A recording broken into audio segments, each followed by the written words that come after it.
Today, the Congress party in Andhra Pradesh has taken part in the agitation, in a Thali Bajao agitation, and we've called this Super 6 Super Flop. We are protesting the Chief Minister, Mr. Chandrababu Naidu's promises that he gave and is not able to fulfill any of them. Mr. Chandrababu Naidu, before coming to power, made the promises called the Super 6. He promised 20,000 rupees to every farmer. He promised 15,000 rupees to every school-going student. He promised 18,000 rupees to every woman. And he also promised 1,500 rupees per month to every poor woman. He also promised free bus. He also promised 3 cylinders free. He also promised 20 lakhs of jobs to our unemployed youth, and he also promised 3,000 rupees unemployment stipend.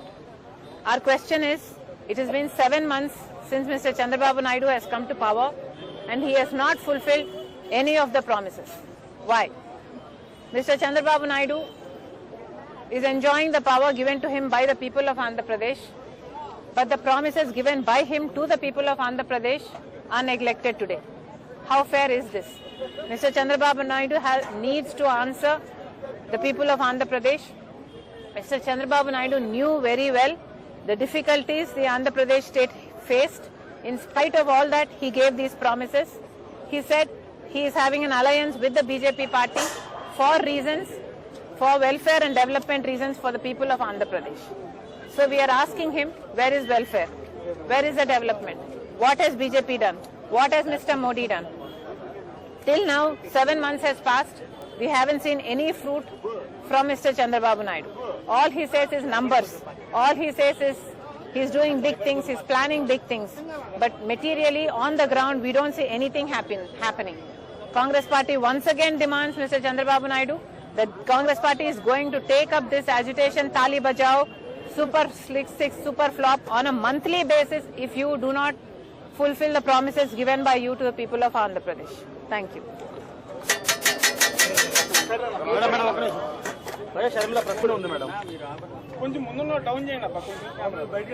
Vijayasai Reddy గారు జగన్మోహన్ రెడ్డి గారికి అత్యంత సన్నిహితుడు. జగన్మోహన్ రెడ్డి గారికి ఆయన చేసి పెట్టని పని లేదు. జగన్మోహన్ రెడ్డి గారు ఏ పని ఆదేశిస్తే ఆ పని చేయటం, ఎవరిని తిట్టమంటే వారిని తిట్టడమే విజయసాయి రెడ్డి గారి పని. ఒక రాజకీయంగానే కాదు, ఆఖరికి వ్యక్తిగతంగా కూడా, నా బిడ్డల విషయంలో కూడా రాజశేఖర్ రెడ్డి గారి ఆశయం ఇది అని తెలిసి కూడా, రాజశేఖర్ రెడ్డి గారు ఇది కోరుకుంటున్నారు అని తెలిసి కూడా అందుకు వ్యతిరేకంగా మీడియా ముందుకొచ్చి అబద్దాలు చెప్పిన వాళ్ళు విజయసాయి రెడ్డి, చెప్పించిన వాడు జగన్మోహన్ రెడ్డి గారు. మరి వ్యక్తిగతంగా, ప్రొఫెషనల్ గా, రాజకీయంగా ఇంత సన్నిహితంగా ఉన్న విజయసాయి రెడ్డి గారు ఈరోజు జగన్మోహన్ రెడ్డి గారికి గుడ్ బై చెప్తూ వైసీపీకి రాజీనామా చేశారు అంటే ఇది చిన్న విషయం కాదు. దీన్ని అర్థం చేసుకోవాలంటే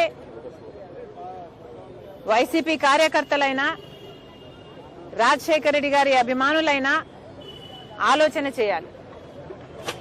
జగన్మోహన్ రెడ్డి గారిని ఈరోజు విజయసాయి రెడ్డి గారు లాంటి వాళ్లే వదిలేస్తున్నారు అంటే ఎందుకు వదిలేస్తున్నారు?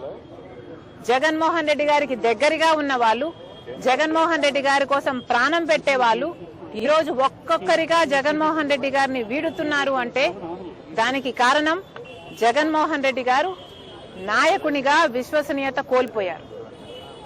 నాయకునిగా తన ప్రజలని, తనను నమ్ముకున్న వాళ్ళని కూడా తన దగ్గర ఉంచుకొని నమ్మకం కలిగించలేకపోతున్నాడు జగన్మోహన్ రెడ్డి గారు.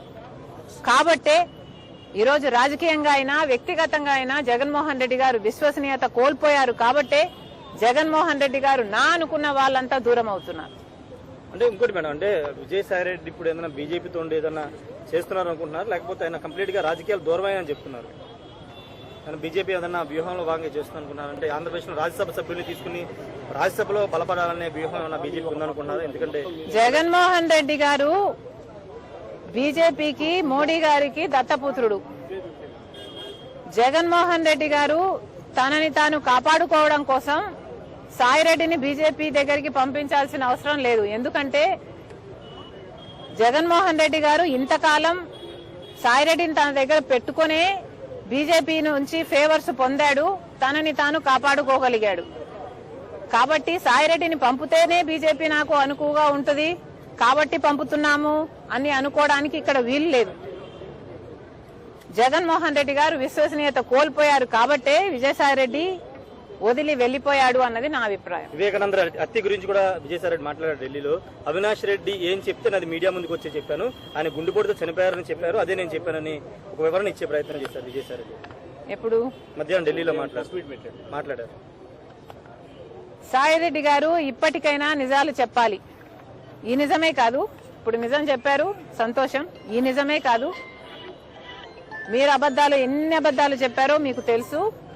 అన్ని విషయాలు కూడా మీరు అవినాష్ రెడ్డి గారిని, జగన్మోహన్ రెడ్డి గారిని కాపాడడం కోసం, వాళ్ళ కోసం, జగన్మోహన్ రెడ్డి గారి కోసం మరి ముఖ్యంగా ఎన్ని చేశారో ఇప్పటికైనా ఈ ఒక్క నిజమే కాదు మిగతా నిజాలు కూడా బయట పెడితే జనాలు సంతోషిస్తారు. సరస్వతి భూములను వెనక్కి తీసుకుంటుంది రాష్ట్ర ప్రభుత్వం. మనం కూడా ఎస్ఐన్ ల్యాండ్ ని కబ్జా తీసుకున్నాను, కొన్ని 24 ఎకరాలని ప్రభుత్వం వెనక్కి తీసుకుంది. దాని గురించి మేడం 26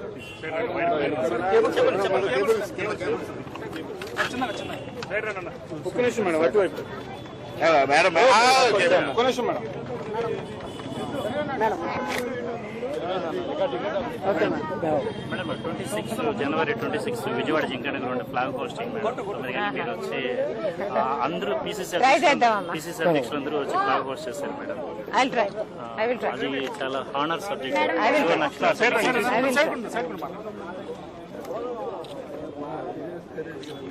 అంటే నేను చెప్పింది నిజమనే కదా ఇప్పుడు అనే మాట ఒక మాట చెప్పండి, ఎందుకంటే మొదటి నుంచి నేను చెప్తుంది అదే కదా.